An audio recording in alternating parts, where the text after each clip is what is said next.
Assalamualaikum warahmatullahi wabarakatuh.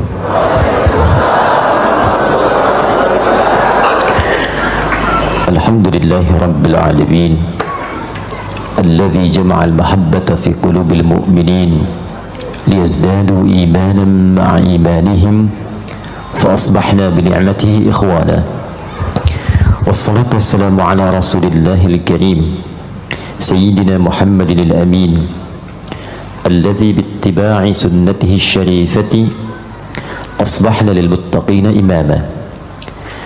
اللهم صل وسلم وبارك على هذا النبي الكريم وعلى آله وصحبه وذرياته وأمته إلى يوم الدين.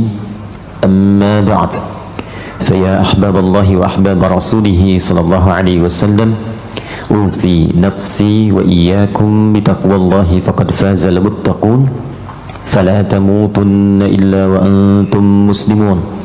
فقال تعالى: يا أيها الذين آمنوا اتقوا الله حق تقاته ولا تموتن إلا وأنتم مسلمون. Saudara-saudariku, Bapak Ibu sekalian, baik yang berada di area Masjid An-Nur ini pun yang tersambung dalam sambungan live kita di pagi hari ini di kajian duha, kita awali dengan bersyukur pada Allah Subhanahu wa taala. Kita masih diberikan kesempatan untuk beriman sampai dengan pagi hari ini, dan di antara kenikmatan iman itu kita bisa wujudkan dalam bentuk meningkatkan amal saleh, salah satunya dengan mendatangi majelis ilmu. Karena datang ke majelis ilmu itu dibuka dengan kalimat iman. Quran surah ke-58 ayat yang ke-11.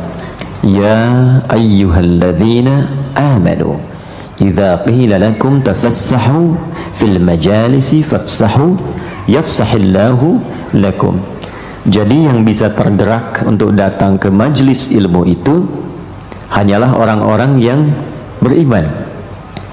Dan iman itu yang mengantarkan seseorang datangnya ke majlis. Ingat, tempatnya disebut majlis. Saya sering kali ungkapkan, majlis itu berasal dari kata jalasa. Jalasa orang sekarang menyebutnya dengan duduk, padahal duduk itu ada dua kata, ada jalasa, ada qa'ada. Jalasa perpindahan dari tempat yang rendah ke tempat yang tinggi. Anda duduk sekarang di karpet, saya minta pindah ke kursi supaya lebih tinggi, maka orang Arab mengatakan tafaddal ijlis. Tapi kalau kita berada dalam posisi tinggi seperti berdiri, kemudian akan turun duduk jadi merendah, maka orang Arab mengatakan tafaddal uq'ud, dari kata qa'ada. Sifatnya disebut dengan qu'ud.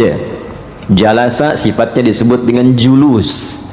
Karena itu orang yang tak sanggup sholat dalam keadaan berdiri boleh ia duduk, dan di Quran disebut dengan qu'udan, bukan julusan. Quran surah keempat misalnya An-Nisa di ayat 103, fa idza qadaytumus salata fadhkurullaha qiyaman wa qu'udan wa ala junubikum. Quran surah ketiga Al-Imran misalnya ayat 191, alladzina yadhkurunallaha qiyaman wa qu'uda. Itulah dahsyatnya diksi Al-Quran yang menunjukkan bahwa Al-Quran firman Allah. Ya, kalau diduga atau dituduh seperti orang-orang yang tidak paham menuduhnya sebagai rekayasa manusia, maka bahasanya akan bahasa manusia yang kadang tidak mampu membedakan kapan kata itu ditempatkan. Baik, tempatnya disebut dengan maq'ad, dari kata qa'ada maq'ad. Jadi maq'ad itu kalau orang aktif tiba-tiba nggak aktif lagi, nah disebut dengan maq'ad, rehat, duduk, sifatnya taqa'ud. Karena itu orang pensiun yang tadinya aktif kemudian tidak aktif lagi disebut huwa yataqa'ad. Tapi kalau berpindah dari tempat yang rendah ke tinggi, mengangkat kita lebih tinggi, maka tempatnya disebut majlis. Jamaknya disebut dengan majalis. Kenapa tempat belajar ilmu itu disebut majlis? Majlis ilmu, untuk memberikan kesan kepada kita yang datang, kalau ingin datang ke tempat menuntut ilmu, carilah tempat-tempat yang mampu mengangkat derajat kita lebih tinggi dari sebelumnya. Jadi datang dengan pulang itu ada perbedaan. Jamaahnya disebut majalis, karena itu kita sebut majlis ilmu, majlis ta'lim. Apa yang terangkat di dalamnya? Dua. Teruskan ayatnya. Yarfa'illahu alladhina amanu minkum walladhina utul ilma darajat. Yang diangkat itu dua. Yang pertama imannya. Jadi datanglah ke majlis ilmu yang bisa menaikkan, mengangkat kualitas iman kita lebih kuat dari sebelumnya. Nah, itu yang bagus kata Quran. Nah, yang bisa datang ke majlis ilmu begitu itu disifati oleh Quran orang-orang yang memang punya iman. Imannya itu yang mengantarkan ia ke satu tempat, yang di tempat itu imannya mampu mengangkat dia lebih kuat. Apa cirinya orang mendapatkan keimanan yang lebih kuat? Maka nanti Al-Imam Al-Bukhari menerangkan dalam kitab sahihnya di topik yang kedua, Kitabul Iman, ada 57 hadis. Di antara hadis itu ada rumus dari Nabi yang mengatakan sallallahu alaihi wasallam, qala al-imanu yazidu wa yantaqis, yazidu bit ta'ah wa yantaqisu bil ma'siyah. Iman itu bisa naik, terangkat, bisa turun. Kapan dia bisa naik? Dia naik, terangkat dengan banyak mengerjakan ketaatan, wujudnya amal saleh. Karena itu saya sering katakan, majlis ilmu yang baik satu adalah majlis yang ketika Anda datang, apapun yang disampaikan di majlis itu mampu memotivasi kita sehingga kita lebih ingin menaati Allah, lebih dekat dengan Allah, senang menunaikan amal saleh, salatnya menjadi lebih rajin, baca Qur'annya meningkat, puasanya meningkat. Bahkan kita baru lihat syekhnya, ustadznya atau gurunya, kita sudah termotivasi mengerjakan kebaikan. Itulah majlis ilmu. Dan yang bisa mendatangi demikian, ya ayyuhalladzina amanu, karena iman ketemu iman. Ya. Kalau merendah, nanti turun kualitasnya dari majlis jadi tempat biasa. Ya. Apa yang didapati di dalamnya macam-macam. Ya, macam-macam. Ya, mungkin yang membuat banyak tertawa, mungkin yang membuat banyak juga menangis, mungkin yang membuat macam-macam. Tidak bisa kita persalahkan. Ya, masing-masing barangkali punya bagiannya tersendiri. Tapi untuk ahli iman, dia akan mendatangi majlis yang mengangkat imannya. Yang kedua, walladzina utul ilma darajat, bertambah pengetahuan. Jadi selain imannya menguat, pengetahuannya bertambah. Nah, pengetahuan itulah ketika bertambah yang membantu dan memudahkan iman saat mengerjakan amal soleh. Contoh begini, Anda kalau taunya amal solehnya saja, sholat 5 waktu berapa rakaat? 17. Waktunya ada berapa? 5, karenanya disebut 5 waktu: subuh, zuhur, asar, maghrib, isya. Baik, subuh berapa rakaat?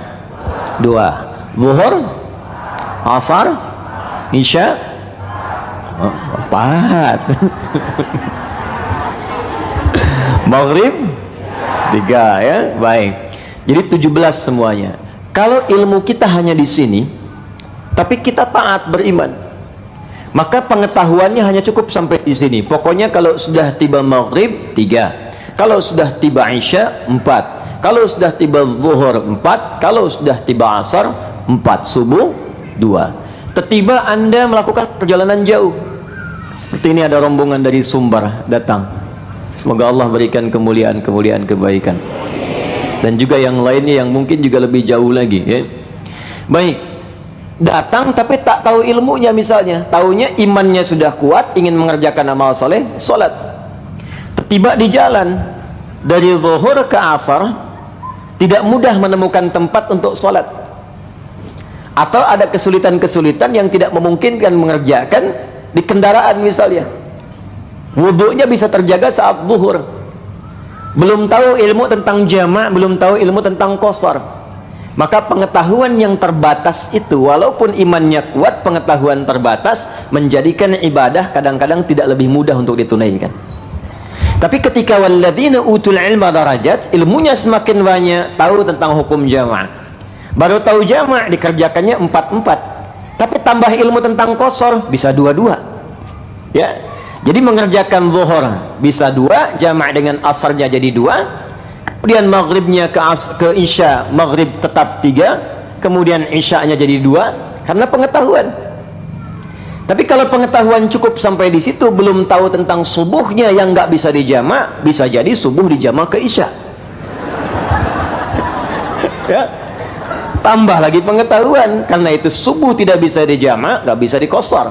Kosor batas minimal 2, subuh sudah 2, mau dibagi lagi jadi 1 kan nggak mungkin.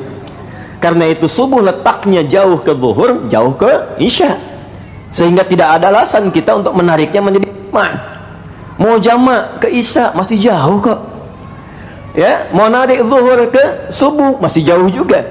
Nah, itulah pentingnya kita datang ke majelis ilmu. Ilmu bertambah, memberikan keadaan ibadah kita lebih mudah, iman meningkat, menjadikan suasana ibadah kita lebih kuat. Dan itu yang disebut dengan majelis. Yang ingin saya katakan, semoga Allah subhanahu wa ta'ala menggolongkan kita termasuk orang-orang yang beriman sampai dengan pagi hari ini, dan menggolongkan apa yang kita sekarang sedang pelajari di tempat ini sebagai majalisul ilmi insyaallah. Apa yang didapatkan jika semua itu terjadi? Faqala Rasulullah sallallahu alaihi wasallam, yang diriwayatkan oleh Al-Imam Ibnu Majah dari sahabat Abu Darda radhiyallahu taala anhu, qala Rasulullah sallallahu alaihi wasallam, man salaka tariqan yaltamisu fihi ilma sahhalallahu lahu tariqan ila al-jannah wa innal malaikata la tad'u ajnihataha ridan li talibil ilmi.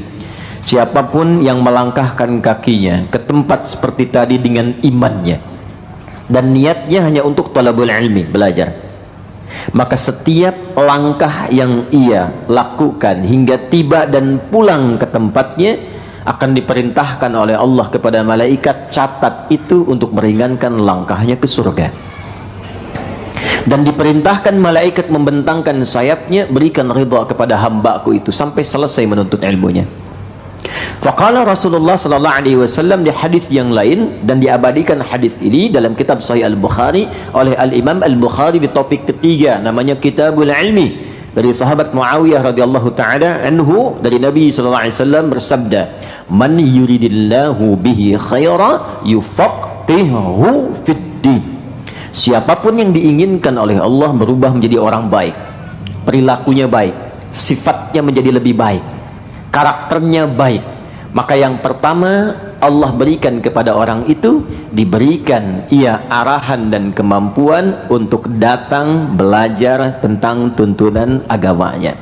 Jadi kalau kita ingin mendapatkan ringan langkah ke surga, datang ke majlis ilmu. Di antara pembuktiannya di Sahih Al-Bukhari keberhasilan kita belajar, pulang dari majlis ilmu itu ada perubahan pada diri kita yang membuat kita lebih baik. Jadi cirinya kalau memandang yang baik saja, kalau mendengar yang baik saja, kalau bicara yang baik saja, kalau melangkah kepada tempat yang baik. Nah, ini yang menjadikan langkahnya ringan ke surga. Jadi sekalipun Anda catatannya banyak, kemudian ilmunya banyak, tapi tidak merubah perilaku menjadi lebih baik, maka tetap berlaku hisab yang boleh jadi tidak mudah untuk dilalui. Karena itu mari kita niatkan dengan ikhlas. Saya buka dulu supaya mengondisikan hati dan keadaan kita, niatnya ikhlas karena Allah semata. Baik, bismillahirrahmanirrahim. Kita akan memulai kajian kita, masih melanjutkan pembahasan tentang surah An-Naba, dan saya akan coba bagi kepada dua bagian pokok. Yang pertama melanjutkan topik kajian kita di pertemuan yang lalu, dan yang kedua memberikan di waktu yang tersisa singkat tips cepat untuk bisa menghafal Quran dengan lebih mudah, dan kemudian mengingat dan mempraktekannya dalam kehidupan. Karena itu mari cepat kita mulai, mudah-mudahan efektif untuk kita bisa lakukan bersama. Bismillahirrahmanirrahim. Surah An-Naba, surah ke-78. Mayoritas ulama menyebutnya dan menghitungnya dengan jumlah 40 ayat dan memberikan nama sesuai dengan karakter-karakter surahnya. Bagi yang baru bergabung, silahkan dicek pertemuan sebelumnya, sehingga saya tidak banyak mengulang apa yang telah kami terangkan dan kami ulas di pertemuan-pertemuan yang lalu. Secara singkat, surah ini diturunkan oleh Allah yang pertama untuk membuktikan kebenaran dan keagungan Al-Quran. Keagungan itu bahasa Qurannya disebut dengan mu'jizat. kebenaran dan keagungan Al-Quran, untuk menunjukkan bahwa Al-Quran benar bersumber dari Allah sampai kita merasa yakin dan menjadikan itu sebagai pedoman dalam berkehidupan. Ingat ya, jadi bukan sekedar menjadi bacaan, tujuan akhirnya pedoman berkehidupan. Jadi kalau kita nanti mengaji Al-Quran sampai tuntas dan menggali maknanya, kita akan temukan dari Al-Fatihah sampai An-Nas itu isinya kurikulum hidup semua. Jadi bukan sekedar bacaan, membaca wasilah untuk tahu isinya.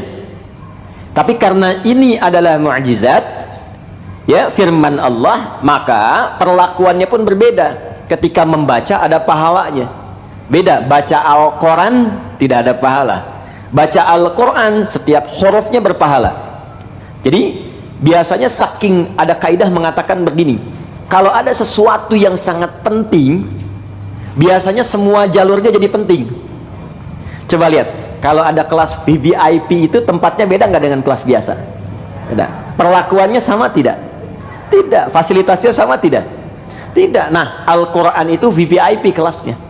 Ya, kelasnya itu sangat istimewa, beda dengan bacaan biasa. Karena itu untuk membedakan yang istimewa dengan yang biasa ini, baru dibaca sudah ada pahala. Ya, di At-Tirmidzi, hadis riwayat At-Tirmidzi nomor hadis 2910. Nabi SAW bersabda, wa kama qala Rasulullah SAW, man qara'a harfan min kitabillahi falahu 10 hasanat. Siapa yang membaca satu huruf dari kitabullah Al-Quran, baru baca, dia dapat 10 kebaikan setiap hurufnya. Nah, normalnya kaidah amal soleh itu kalau dikerjakan, satu amal solehnya 10. Ya, satu amal solehnya itu paling standar. Kita sedikit belajar tentang rumus menghitung pahala berdasarkan keterangan Al-Quran, ya. Nah, yang standar begini, yang standar kita rinci dulu ya penjelasan kita. Standar itu teorinya ada di Quran. Kalau teori itu kita bawa ke penjelasan. Kalau Qurannya pasti ayat, ya. Quran surah ke-6 Al-An'am ayat 160. Man jaa'a bil hasanati falahu 10 amthaliha. Siapa yang mengerjakan satu perbuatan baik yang bernilai akhirat, bernilai ibadah. Jadi nanti ada perbuatan yang hanya punya nilai dunia saja, tak punya nilai akhiratnya. Ada perbuatan yang dikerjakan otomatis punya nilai akhirat. Apa yang membedakannya? Yang pertama, niat. Karena itu Nabi sering mengatakan, dan seluruh para pakar hadis biasanya itu memulai menerangkan hadis mereka dengan menyampaikan hadis pertama ini, termasuk Al-Imam Al-Bukhari dalam kitab sahihnya. Ya, ada 97 topik pertamanya kitab Bad'ul Wahyi, tapi hadis pertamanya tentang apa yang akan saya sampaikan ini. Ya, an Abi Hafs Umar bin Al-Khattab radhiyallahu ta'ala anhu qala Rasulullah sallallahu alaihi wasallam, innamal a'malu bin niat. Nah, niat itu yang membedakan perbuatan menjadi hasanah atau bahasa kitanya ibadah, ya, atau hanya menjadi rutinitas saja. Ya, rutinitas. Contoh begini, contoh bapak ibu misalnya, baik, bangun dari tidur, rutinitas bukan? Makan, rutinitas bukan? Minum, rutinitas bukan? Berpakaian, rutinitas bukan? Nah, itu rutinitas, tiap hari dilakukan, tiap hari dikerjakan. Pertanyaannya, jadi ibadah tidak? Ayo, padahal sudah bertahun-tahun itu dikerjakan tuh. Pertanyaan saya, jadi ibadah tidak? Nah, tergantung niat. Nah, sekarang ibu diniatkan nggak dari dulu tuh jadi ibadah? Awas, hati-hati, hati-hati. Wal 'asr innal insana lafi illa alladzina wa amilu salihati ini. Bagaimana caranya kalau ingin jadi ibadah? Ikuti sesuai petunjuk Nabi. Nah, Nabi mengajarkan sesuatu menjadi ibadah, kita niatkan ibadah, dipandu oleh Nabi sallallahu alaihi wasallam supaya menjadi ibadah lewat formula doa namanya. Karena itu semua perbuatan kita itu diiringi dengan doa. Coba Bapak Ibu cek, bangun tidur ada doanya? Ada. Apa doanya? Ahyana ba'dama amatana wa ilaihin. Tahu dari mana? Makan ada doanya? Minum ada doanya? Nih, barusan ke masjid. Masuk masjid ada doanya? Keluar masjid ada doanya? Tuh, ada yang mau ke toilet. Masuk toilet ada doanya? Keluar toilet ada doanya? Masuk masjid kaki? Keluar toilet kaki? Hah?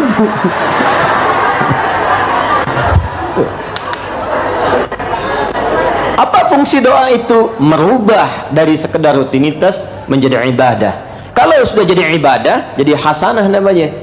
Nah, hasanah itu maksudnya apa? Ketika perbuatan menjadi ibadah, diperintahkan oleh Allah, tuliskan bekal akhiratnya ya malaikat. Maka standarnya setiap jadi ibadah, dapatlah bekal akhirat hasanah 10. Nah, ini yang dibawa pulang, ini yang disebut dengan ajrun namanya, yang kita sebut dengan pahala. Tuh. Ya, lahum ajrun ghairu mamnun. Ya, inna hadzal qur'ana yahdi lillati hiya aqwam wa yubashshirul mu'minina alladhina ya'maluna as-salihati anna lahum ajran kabira. Ini ajrun. Jadi setiap satu, kedua, dua, ketiga, tiga, keempat namanya ajrun. Bahasa kitanya pahala. Jelas? Di hadis Muslim jarak satu keduanya 500 tahun. Dua ketiga 500 tahun. Tiga keempat 500 tahun. Jadi setiap kita mengerjakan perbuatan rutinitas diniatkan sebagai ibadah, maka dituliskan hasanahnya poinnya 10. Ini standarnya. Karena itu dunianya kita usahakan menjadi hasanah, bukan cuma rutinitas. Bangun tidur semua bangun, tapi jadi ibadah tidak. Kalau tidak jadi ibadah, kehilangan 10 kebaikan. Kalikan 500. Itu cara berpikirnya. Nah, ini yang dibawa pulang. Anda berpakaian, Anda berdoa misalnya, ya. Ketika Anda berdoa dapat poin 10. Tapi kalau nggak berdoa nggak jadi ibadah. Ketika tidak menjadi ibadah, Allah, jadi rutinitas saja, maka semua kegiatan itu manfaatnya dunia saja. Pertanyaannya, saat meninggalkan dunia, fungsi pakaian itu masih berlaku atau tidak? Tidak. Ke alam kubur aja udah ganti pakaian, ya kan? Ke akhirat tidak dibawa. Nah, apa yang dibawa pulang? Yang dibawa tuh ininya. Karena itu konsep yang diajarkan kepada kita, petunjuknya dari Al-Quran, pastikan dunia menjadi hasanah. Nanti hasanah ini, setiap catatan ini akan dikonfirmasi saat di akhirat, saat pulang. Inilah yang dituliskan dalam kitab Iqra kitabaka kafa binafsikal yawma alaika hasibah. Karena itu kita berdoa, ya Allah, mohon bimbing hamba supaya semua kegiatan dunia itu menjadi hasanah. Dan hasanah ini akan dikonfirmasi saat di akhirat. Maka populer dan virallah doa memohon dunia hasanah, akhirat hasanah. Quran surah kedua Al-Baqarah ayat 201, paling kanan sebelah bawah di mushaf. Dunia, akhirat. Wa minhum may yaqulu rabbana atina fid dunya wa fil akhirati wa qina. Doa apa itu? Nah, terserahlah, sapu jagat, mau doa ada sapu, nggak ada jagatnya, jagat nggak ada sapunya, terserah. Yang penting hasanah. Nah, kembali ke Quran. Quran istimewa, Quran beda. Karena istimewa, karena Quran itu beda, maka Allah berkenan menyampaikan pada Rasulullah SAW bukan sekali baca Qurannya, tapi setiap hurufnya, ya. Man qara'a harfan min kitabillahi, hadis riwayat At-Tirmidzi. At-Tirmidzi ini nama aslinya Muhammad. Beliau tumbuh berkembang di kota Tirmidz sehingga disebut dengan At-Tirmidzi. Nomor hadis 2910. Dari Nabi SAW disampaikan, man qara'a harfan min kitabillahi, siapa yang membaca satu huruf dari kitabullah, satu huruf, falahu asyru hasanat, dia akan diberikan 10 kebaikan, 10 hasanah setiap hurufnya, bukan sekali bacanya.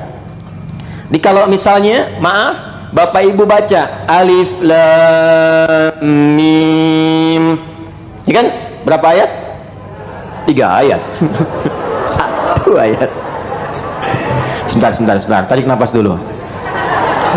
Fokus. Alif lam mim. Berapa huruf? Berapa ayat? Bagus. Nah, menilainya bukan begini, baca alif lam mim 10, bukan. Kata Nabi, walam aqul alif lam mim harfun. Saya tidak katakan alif lam mim itu satu huruf sekali baca, tapi alifun harfun, lamun harfun, mimun harfun, walikulli harfin 10 hasanat. Alifnya satu huruf, lamnya satu huruf, mimnya satu huruf, setiap hurufnya 10 kebaikan. Jadi kalau kita melihat alif lam mim ada berapa huruf? Nah, berapa pahalanya? Itu hitung-hitungan Bapak Ibu. Kalau kita ngitungnya pakai ilmu lagi, ilmu yang keempat dalam gramatikal bahasa Arab. Yang pertama nahwu, kedua saraf, ketiga balaghah. Balaghah dibagi 3 lagi, ma'ani, bayan, dan badi'. Nanti ilmu keempat disebut arud. Arud itu punya 16 formulasi, tapi rumus cepat dari ilmu arud itu adalah kita menghitung dari apa yang didengar, bukan apa yang dituliskan. Jadi kalau di ilmu arud itu misalnya ada rumus pertama tawil, tawilun lahu dunal bukhari fadailu fa'ulun mafa'ilun fa'ulun mafa'ilu. Fa'ulun itu ditulis dia fa'ulun pakai nun lagi di ujungnya. Di apa yang didengar itu yang ditulis. Ini Nabi menyebutnya alifun, ya kan? Rumusnya begini, tegak bentuknya, tapi kan begini hurufnya. Alifun. Tuh. Ini berapa huruf? 3. Ini huruf apa? Bukan, ini hamzah. Oh, hamzah berapa huruf? Tuh 2, 3, 4. Maksudnya apa? Maksudnya bagi orang yang ikhlas tak pernah berhitung berapa dapat pahala, maka Allah berikan pahala kepadanya tanpa hitungan. Rumusnya ada di Quran surah kedua di akhir ayat 261. Wallahu yudha'ifu liman yasha'u wallahu wasi'un alim. Bagi yang tanpa berhitung diberikan tanpa hitungan. Bagi yang menghitung 3 huruf kasih 3 kali 10. Jadi berapa? 30. Kenapa ada yang hitung? Rumusnya hadis Muslim nanti dari Abu Hurairah radhiyallahu taala anhu, karena di akhirat nanti antara hasanah dan sayyi'ah itu akan ditimbang. Itu yang namanya hisab. Hasanah kanan, sayyi'ah kiri. Hasanah itu pahala, sayyi'ah itu dosa. Jadi setiap ada orang berbuat dosa ditutupi oleh pahalanya. Pahala 1 misalnya, ya, dosa 1 tutup jadi kosong. Setiap perbuatan baik 10, perbuatan buruk dosanya 1. Tutupin dari yang 10 ini, datang tinggal 9. Rahmat Allah menjadikan perbuatan dosa, kalau bukan kabair, kalau bukan dosa besar, dia menjadi 1. Tapi kalau dia kerjakan kebaikan, dia tutup tuh dengan 1, itu sisa 9. Kadang-kadang ada yang masih ngitung nih, aduh saya lihat tadi ya Allah, tutup dengan bacaan Quran, 1 huruf cukup, nun. Masih ada sisa 9. Nah itu yang hitung-hitungan tuh. Itulah Al-Quran. Nah ini yang standar, ini yang istimewa. Baik, jadi surah An-Naba di antara tujuannya ketika Allah turunkan untuk mengungkap keagungan Al-Quran itu, mu'jizat Al-Quran, sampai kenapa layak mendapatkan penilaian yang dahsyat, saking agungnya baru baca mendapatkan pahala. Tapi bacaan yang berpahala ini tujuannya untuk memahami isinya. Ingat, bukan sekedar dibaca. Betul membaca ada pahala, tapi fungsi Al-Quran itu bukan sekedar untuk dibaca. Inti fungsinya untuk membimbing kita berkehidupan. Pedoman lengkap yang menjadi bimbingan kita berinteraksi, itu dalam bahasa Arab disebut hudan namanya. Hudan. Kalau dia hanya terbatas pada satu kegiatan disebut dalil namanya. Apa namanya? Dalil. Contoh, Bapak Ibu beli handphone. Semoga Bapak Ibu diberikan rezeki yang melimpah oleh Allah sehingga mampu beramal soleh, ya, bukan buat beli handphone ya, amal soleh. Karena ada yang beli handphone hanya untuk bikin status saja ya, kan belum tentu jadi amal soleh. Kenapa sampai ke situ? Balik lagi. Contoh, apa tadi contohnya? Handphone. Baik, kita kembalikan dulu ya. Kita kembalikan dulu seperti semula. Bapak Ibu sekalian, hudan dengan dalil. Anda membeli handphone. Bukankah saat beli handphone itu biasanya ada buku petunjuk? Ya, beli kulkas ada buku petunjuk. Nah, itu dalam bahasa Arab disebut dengan dalil namanya. Ya, petunjuk terhadap satu aktivitas, satu kegiatan. Ada bukunya. Ini fungsinya ini fungsinya begini. Dikerjakan berdampak positif, tidak dikerjakan bisa berkonsekuensi negatif.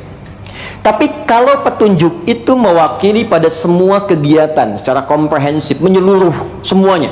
Bangun tidur dibimbing, makan diatur, berpakaian ditunjukkan caranya demi kebahagiaan, kesuksesan dan kesejahteraan, maka berubah namanya dari dalil menjadi hudan. Ini hudan.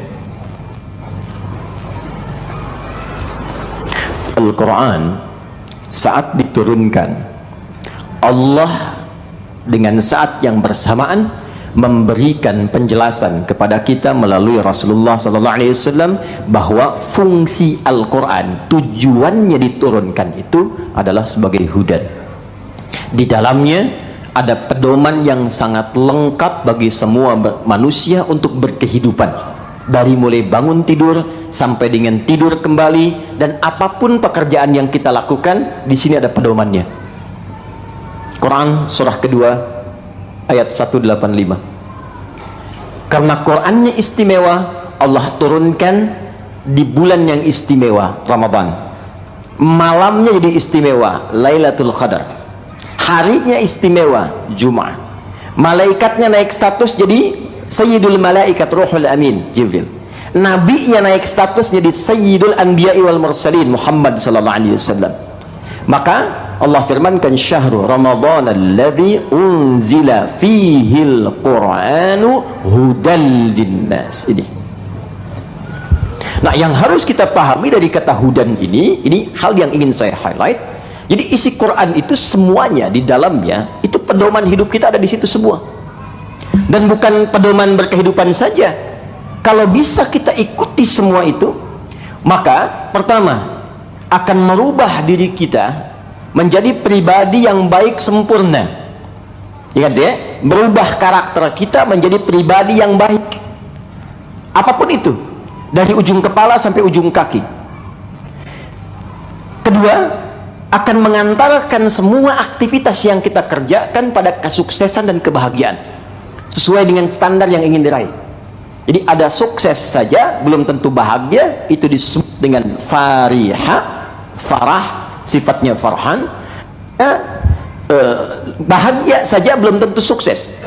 Terbaliknya, bahagia belum tentu sukses, disebut dengan fariha. Sukses saja belum tentu bahagia, disebut dengan faza, fauz, faiz, faizah. Ada yang namanya faizah, fauzan, faiz, faizin. Itu orang yang diharapkan sukses dalam kehidupan walaupun belum tentu bahagia. Asalnya begitu, asalnya. Ada yang kedua, bahagia belum tentu sukses, itu fariha, farhan, Muhammad Farhan. Ada yang namanya Farhan, orang yang diharapkan bahagia selama hidupnya walaupun belum tentu sukses. Nah, sekarang kalau Anda diminta memilih sukses tapi tidak bahagia atau bahagia tapi nggak sukses, pilih mana? Ya, saya tahu itu. Ya, saya paham. Bahagia dan maka katanya berubah menjadi falahun.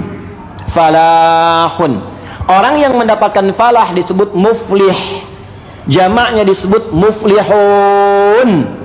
Nah, orang yang mengikuti Quran, semua pedoman kehidupan dirubah oleh Allah, pribadinya menjadi pribadi yang baik plus mendapatkan falah menjadi muflihun. Quran surah kedua ayat yang kelima, ulaika ada hudam mir rabbihim wa ulaika humul muflihun. Karena itu coba silahkan cek, ibu bapak di kalangan umat jahiliyah, silahkan lihat Umar bin Khattab, Bilal bin Rabah, Abdurrahman bin Auf, Abdullah bin Mas'ud, sahabat-sahabat lainnya ridwanullah alaihim jami'an. Bagaimana perilaku mereka saat di zaman jahiliyah sebelum mengikuti Al-Quran? Jauh. Tapi ketika Allah turunkan Al-Quran, bukan tongkatnya Nabi Musa, bukan mukjizat Nabi Isa. Diturunkan Al-Quran pada Nabi Muhammad sebagai mukjizat untuk mereka dan untuk semua manusia ke depan. Maka Allah ingin tunjukkan, Pak Ibu, seringkali saya tunjukkan begini, kita kan bicaranya sering jahiliyah itu, ini lokasinya Pak Bu, kurang lebih ya, umumnya berada di sekitaran Mekah. Saya ambil satu spot saja, satu titik. Itu kanan kirinya Romawi dan Persia, di luar Jazirah Arab ini, di luar Hijaz. Romawinya maju, sudah ada imperium, peradaban. Kalau Bapak Ibu main ke Roma misalnya, ya, ke Italia atau ke Libya, ada peninggalan, atau Mediterania, wilayah Turki yang ke sebelah, dekat-dekat Mediterania, itu sampai sekarang masih ada peninggalan Kolosium, kebesaran-kebesaran dan sebagainya, maju. Persia punya kekaisaran, saingan Romawi. Tapi Allah tidak berkenan menurunkan Al-Quran di Romawi, tidak di Persia, supaya nanti orang tidak mengatakan begini, pantas turunnya di Romawi, pantas turunnya di Persia, sudah maju, sudah ada peradaban.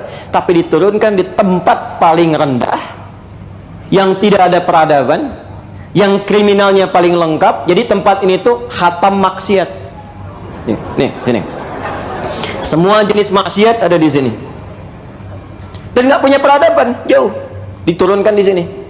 Apa yang terjadi?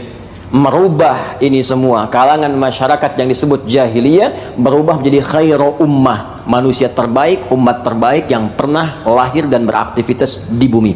Turun Quran surah ketiga Ali Imran ayat 110. Kuntum khaira ummatin ukhrijat linnas. Yang ini jadi tenggelam Romawi, yang Persia pun jadi tenggelam. Yang naik yang ini.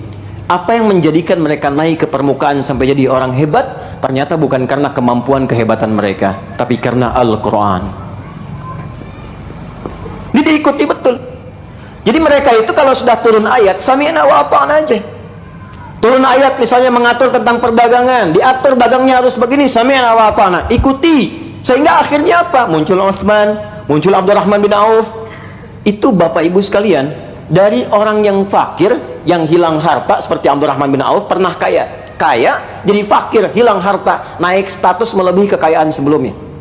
Nomor 4 ya, kalau di rumus kekayaan berarti dia ya nomor 4 ya, kaya menengah, kaya banget, keempat kebangetan kayanya, nomor 4 dia ya. Utsman demikian, sampai sekarang asetnya masih ada di Madinah, jadi hotel wakaf Utsman bin Affan, naik, nggak tanggung. Ali bin Abi Thalib radhiyallahu ta'ala anhu, Amr bin As, bagaimana keilmuan mereka yang sangat luar biasa. Abu Hurairah sangat populer dan buktinya sekarang masih ada. Itu hadis-hadis banyak diriwayatkan. Abu Hurairah itu baru masuk Islam 3 tahun sebelum Nabi meninggal. 3 tahun, tapi dalam 3 tahun itu bisa hafal 7.000 hadis.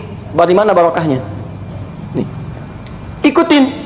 Semua yang disampaikan mereka ikuti. Ini tentang ilmu, ini tentang jabatan, ini tentang pekerjaan, ini tentang dagang, ini tentang belajar. Semua ayat Quran diturunkan, diikuti oleh mereka, merubah keadaan mereka menjadi khairul ummah. Apakah cuma di Mekah? Tidak. Dibawa ke Yathrib. Yathrib itu satu anak keturunan dari Nabi Nuh alaihissalam yang menyebar, menemukan tempat di situ, tinggal di situ. Karena itu tempatnya diberi nama dengan namanya Yathrib.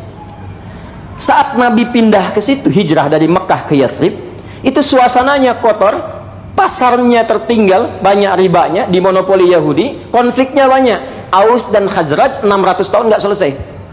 Diikuti bimbingan Al-Quran.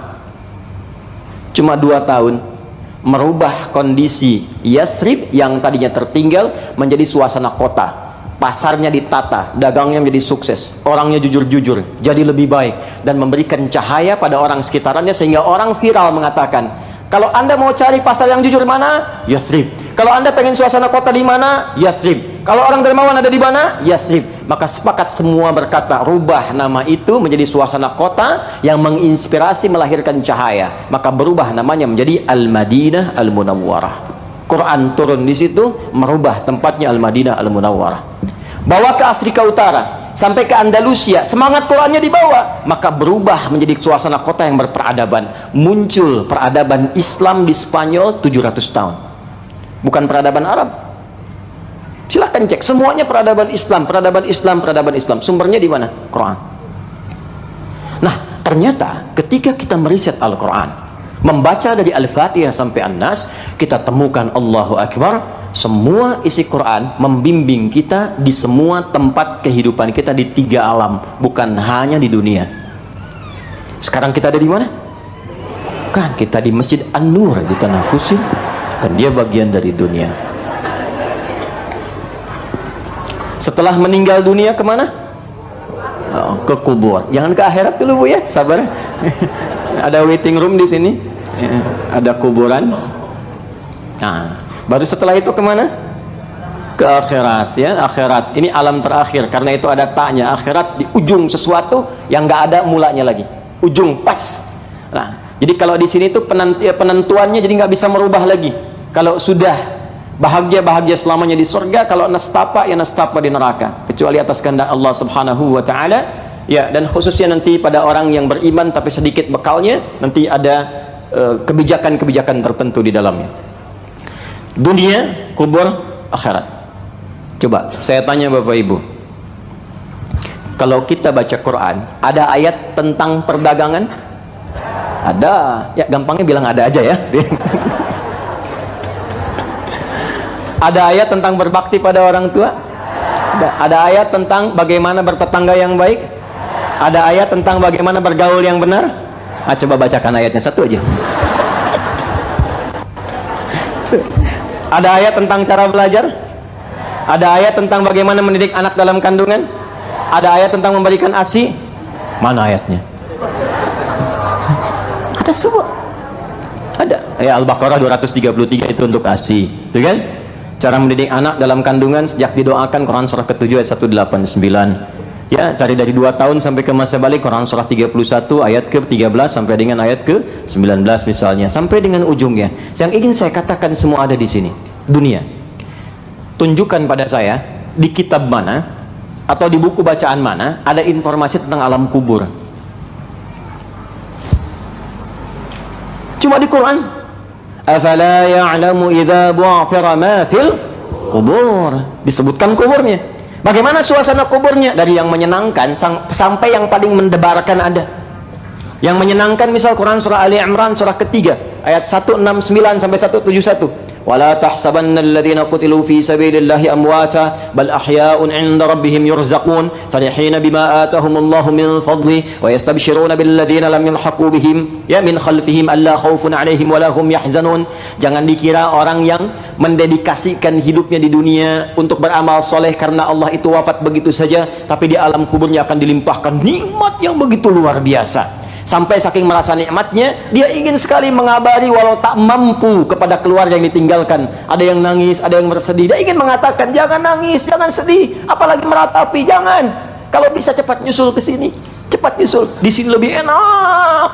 Mau? Ya, jangan dulu ya, nanti habis talim aja. Kita selesaikan dulu. Itu disebutkan ayatnya.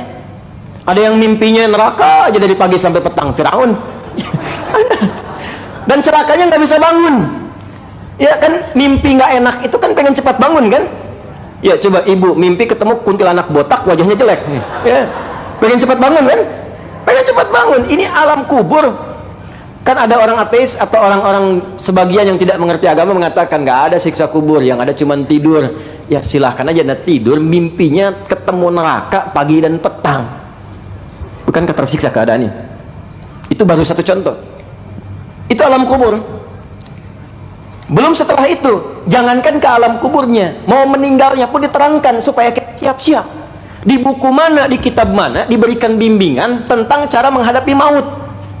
Di Quran itu sampai dijelaskan yang bertugas malaikatnya siapa, cara nyambutnya bagaimana, mengondisikan diri kita saat akan sakaratul maut seperti apa. Itu sampai diterangkan. Siapa yang mampu menjelaskan itu kecuali yang menciptakannya? Nih, tuh calon meninggal masuk ini. Ya sama, kita CM calon meninggal, cuman perbedaannya kan waktu kan. Ya bisa anda duluan, saya belakangan. Ya, itu iya pasti itu. Atau dibalik kan, saya belakangan anda duluan kan bisa. kurang ya. Calon meninggal, bahasa Arabnya mayyit, pakai tasydid, mayyitun, ya, mayyit. Jangan tersinggung kalau disebut mayyit. Bapak mayyit ya, iya sama dengan Ustaz. Mayyit ada tasydidnya. Calon meninggal. Quran surah ke-30 ayat 39 ayat 30. Innaka mayyitun wa innahum mayyitun. Kalau dia sudah meninggal, maka tasdidnya hilang. Jadi maitun. Kata kerjanya mata. Siapa yang ambil tasdidnya? Nafasnya diambil sampai kemudian hilang, tercabut rohnya, nafasnya hilang, namanya maut. Ini maut datangnya ke nafas, mengambil tasdidnya, diambil ya. Quran surah ketiga di ayat 185, kullu nafsin dha'iqatul maut. Quran surah 3 ayat 185. Siapa yang ditugaskan membawa maut? Malakul maut. Yang disebut dengan Israel itu malakul maut, malaikat pembawa maut. Ada di mana? Quran surah 32 ayat 11. Paling kanan sebelah bawah di mushaf. Qul yatawaffakum malakul mautil ladzi wukila bikum. Semuanya ada. Jadi begitu seseorang kedatangan maut, ya, kapan tibanya maut itu sesuai dengan batas. Batasnya disebut apa? Ajal. Makanya kita katakan sudah tiba ajalnya, gitu kan? Ya, kata ajal itu adanya di Quran. Surah keberapa misalnya? Surah 7 ayat berapa? 34.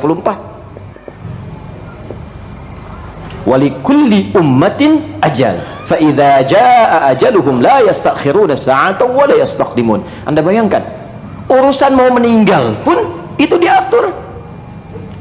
Bagaimana Ustadz cara maut itu dicabut? Bagaimana supaya nyaman, supaya enak, supaya tenang? Ya, maka diterangkan nanti di Quran surah ke-89 ayat 27 sampai 30.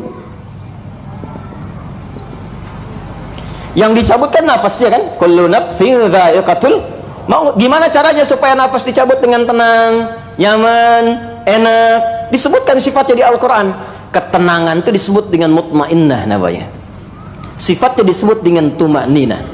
Maka Allah panggil, ya ayyatuhan nafsul mutmainnah irji'i ila rabbiki radiyatan mardiyah fadkhuli fi ibad wadkhuli. Nah, mutmainnah sifatnya disebut tuma'ninah. Jadi kalau ingin meninggalnya husnul khatimah, nafas mutmainnah, maka cari sifat tuma'ninah. Ditemukan di mana tuma'ninah? Dalam ibadah. Karena itu dalam sholat kita temukan tuma'ninah. Ruku' tuma'ninah kan? Sujud tuma'ninah kan? Ya, sampai kita berdiri merasakan tenang. Intinya apa? Kalau pulangnya pengen nyaman, maka sempurnakan ibadah. Itu yang disebut dengan wa'bud rabbaka hatta ya'tiyakal yaqin.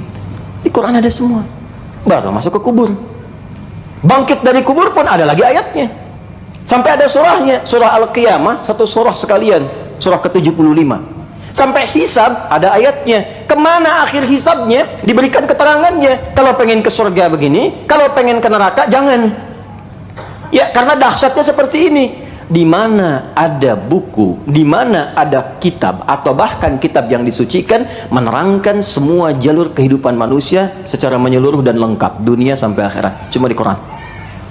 Cuma di Quran.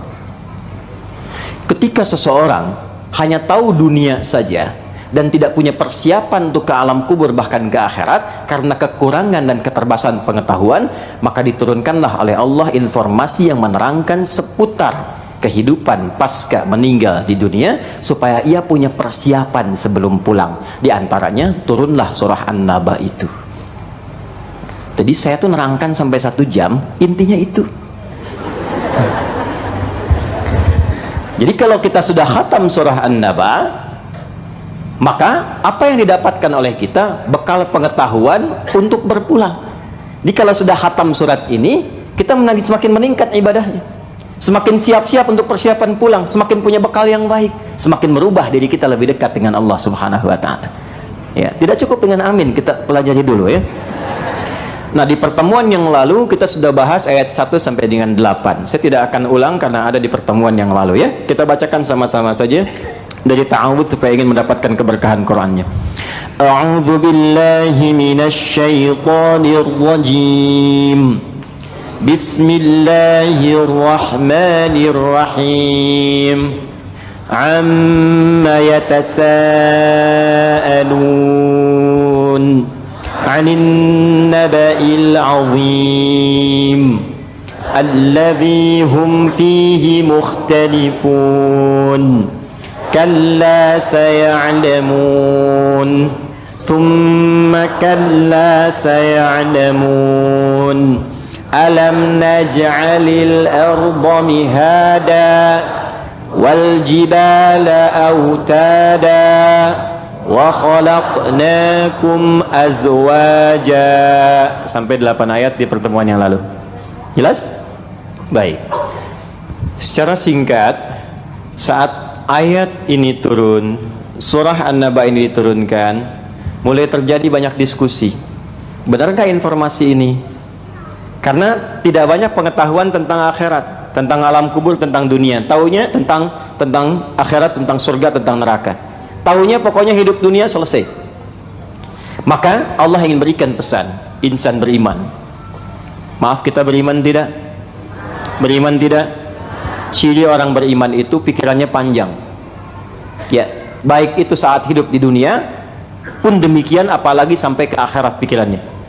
Ya, ya ayyuhalladzina amanu taqullaha wal tanzur nafsum ma qaddamat liqad. Itu sampai akhirat. Ya, ini saya terangkan sedikit ya. Tadi Quran surah ke-59 ayat 18. Begini Bu, Pak. Ini dunia, kubur, akhirat. Misalnya ada adik-adik juga yang masih belajar, masih kuliah ya. Baik. Kalau saya tanya begini, Anda kuliah untuk apa? Oke. Gini aja, yang masih kuliah angkat tangan supaya nggak jawab yang nggak kuliah. Nah, Mas, kuliah di mana? Hamka. Jurusan apa? Kenapa ngambil kesehatan masyarakat? Supaya masyarakat sehat. Baik. S1 aja atau mau sampai S2? S1 aja dulu. Ke depan mau lanjut S2? Kapan? Setelah lulus langsung atau mau kerja dulu? Kerja dulu. Lalu berapa tahun setelah kerja mau ambil S2? Hah? Kalau sudah siap, kapan siapnya? Apakah setelah menikah atau sebelum menikah? Udah siap, jadi belum jelas kapan kesiapannya. Belum, baik. Udah nikah? Aduh, miskin juga nih ya. Orang Arab tuh kalau bilang miskin bukan miskin harta, kasihan gitu kan. Baik, mudah-mudahan sebelum kiamat kurang 2 hari sudah menikah ya. Mau lanjut S3? Enggak, setelah S2 S3. Mau kerja di mana? Sesuai jurusan S1. Baik. Bapak Ibu sekalian, ini bagus. Tapi tipikal orang beriman, wal tanzur nafsum ma qaddamat ghad. Waktu sampai akhirat. Aktivitas Anda itu mengantarkan kepada akhirat, kehidupan akhirat yang bagaimana? Jadi bagusnya kalau kata Quran, bagi insan beriman, turunkan akhiratnya, turunkan ke bawah jadi kurikulum hidup. Itu yang diikutin aja selama hidup. Contoh begini, contoh paling gampangnya gini. Bapak Ibu kalau ke akhirat, mau tempatnya di mana? Di surga. Nah, surga itu kan ada 8 pintu, 8 turunan, 8 ragam. Bapak Ibu dari 8 itu ada surga Firdaus, surga Aden, Darussalam dan sebagainya. Mau yang mana? Firdaus. Saya tuh bener kalau tanya orang jawab Firdaus, mau ketawa nggak enak gitu kan, mau senyum nggak nyaman, tapi kesel gitu. Sholat 5 waktu, tahajud jarang, puasa sunnah enggak, baca Quran malas, cita-cita Firdaus. Terus di tempat tuh pengen ketemu Nabi ya. Insya Allah optimis ya. Di surganya mau yang mana? Bagus.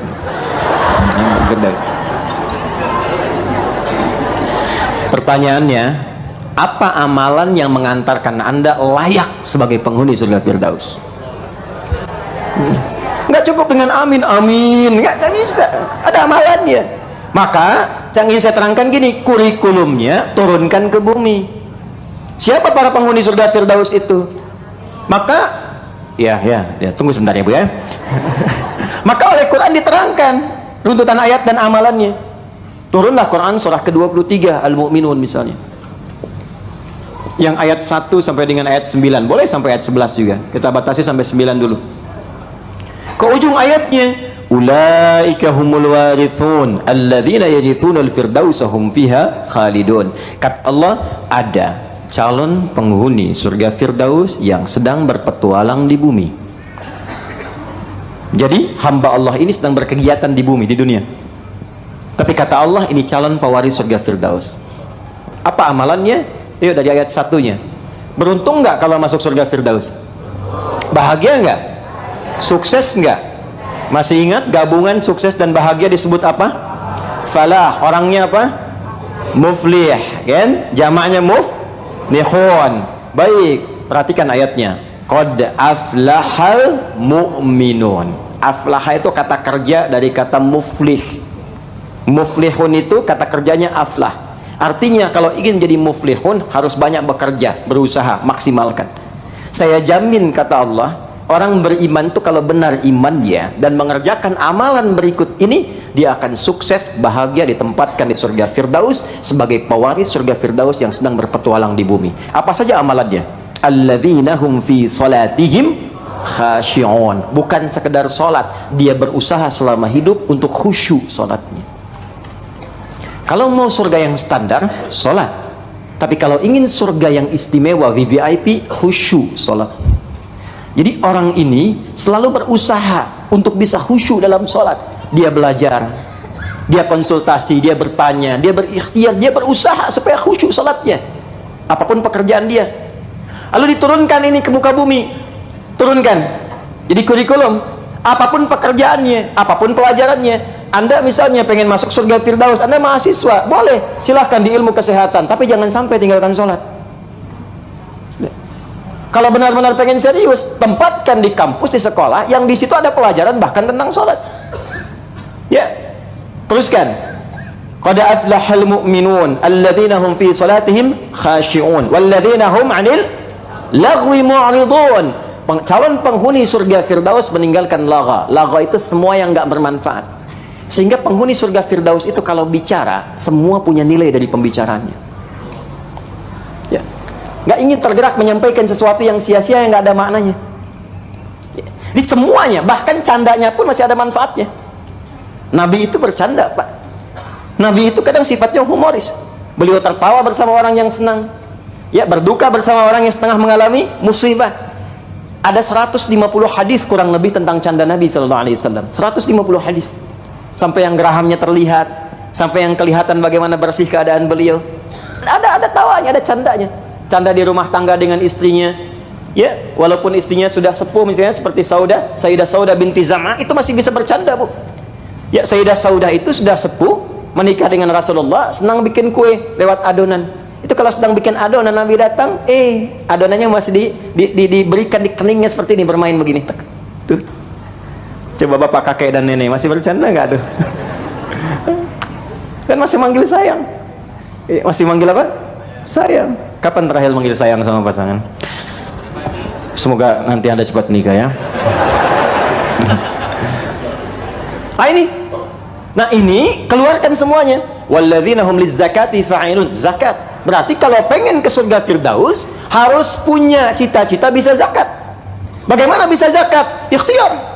Kerja maksimal. Jadi bapak, saya tanya nih, bapak yang kerja nih, ibu yang di rumah, Anda bekerja sampai punya kedudukan, jabatan, harta banyak dan sebagainya, tujuan akhirnya apa? Ya, mudah-mudahan Allah berkati rahmatnya. Ya, apa tujuan akhirnya? Kalau cuma mengoleksi kemewahan, rumah mewah, kendaraan mewah, ya, kehidupan nyaman, itu belum bisa ke sini. Orang-orang calon penghuni surga Firdaus, dia bekerja berusaha itu supaya untuk ibadah. Dia bekerja supaya bisa zakat, dia bekerja supaya bisa infak, dia bekerja supaya bisa sedekah. Allah kasih bonus dunianya, kaya juga. Apa kurang cukup pengetahuan tentang Abdurrahman bin Auf bagaimana kekayaannya? Kaya, hidupnya mewah, luar biasa. Tapi kemewahannya mengantarkan beliau ke akhirat yang ringan sekali proses seleksinya, nyaris tanpa hisab. Utsman bin Affan kaya luar biasa, tanpa hisab masuk. Udah kaya, hidup mewah, nyaman, masuk surga tanpa hisab, top. Iya, ini miskin gak jelas, banyak maksiat, ya kan? Itu yang bahaya. Jelas sampai sini? Itulah kurikulum hidup. Nah, termasuk kurikulum hidup yang diajarkan di surah An-Naba ini adalah tentang kurikulum hidup pasca kehidupan di dunia. Dan Allah terangkan dulu, nih di dunia saya sudah atur begini supaya kita yakin dulu, diberikanlah muqaddimah supaya yakin dulu. Karena memberi info pada yang belum diyakini itu harus dibuka dengan sesuatu yang diyakini dulu. Itu secara logika demikian. Jadi kalau Anda ingin menerangkan sesuatu yang orang belum yakin dengan itu, Anda harus kuatkan dulu dengan logika, terangkan kepadanya apa yang sudah dia yakini sebelumnya. Contoh begini. Nah, itu batuk.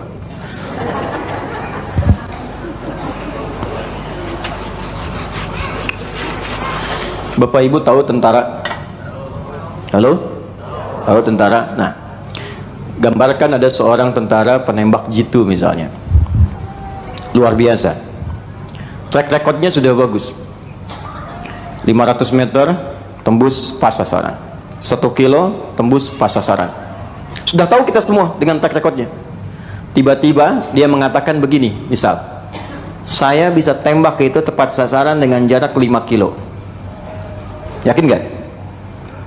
Ada orang gak yakin, gak mungkin dia terangkan, nih saya aja 500 meter sudah saya lakukan, 1 kilo pas sasaran, saya bisa mengukur berapa ini, kecepatan angin berapa knot sekian, presisinya berapa, tembusnya kemana, ukuran seperti apa, senjata saya kapasitas begini, yang kapasitas senjatanya jangankan 5 kilo, 7 kilo pun bisa sampai ke situ. Ketika semua pembukaan itu disampaikan, bertambah keyakinan kita dia mampu atau tidak bertambah sama sekali? Bertambah keyakinan kita dia mampu. Saya akan menguasai bahasa itu dalam waktu 1 hari. Saya akan bisa bahasa Jepang bisa dalam waktu sehari. Masa sih? Kemarin aja bahasa Inggris saya kuasain cuma 3 jam. Kemarin aja bahasa Rusia saya kuasain cuma 5 jam. Lalu dites, ditanya, bisa dia jawab. Ketika semua itu disampaikan, saya menguasai bahasa Inggris 3 jam, bahasa Rusia 5 jam, mungkin gak dia menguasai bahasa Jepang dalam sehari? Maka tampilkan sesuatu yang sudah dia dapatkan keyakinan dan informasinya, itu akan membantu dan mendorong dia meyakini apa yang belum dia ketahui sebelumnya.